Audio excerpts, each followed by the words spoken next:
দোকানে খুব গরম বলো। হ্যাঁ খুব গরম, 1 ঘন্টা হয়ে গেল কারেন্টটাও নেই। এই দোকানে থাকতে খুব কষ্ট হয় বলো। হ্যাঁ সে আর বলতে, প্রচুর কষ্ট হয়। তোমার কষ্ট দেখে আমাদেরও খুব কষ্ট হচ্ছে। বাইরে এসে বসো, তোমাকে আমরা সবাই মিলে হাওয়া করে দেই। না না দরকার নেই, এটা যে বলছো এটাই অনেক। আগো কিছু হবে নি, মানুষই তো মানুষের পাশে থাকে। পাখাটা দাও, আমাদের কাছে হাত পাখা আছে। বাইরে এসে বসো, আমরা সবাই মিলে হাত পাখাই করে তোমাকে হাওয়া করে দিচ্ছি। এসবের কি দরকার আছে, বলছো যখন চলো হাওয়াটা করে দাও। रुको जरा सबर करो।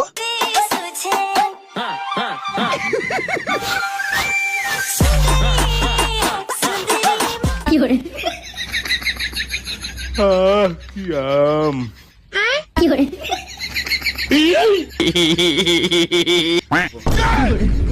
ঘুমিয়ে গেছে, এবারে চলো। মা তারি গো পাই। হ্যালো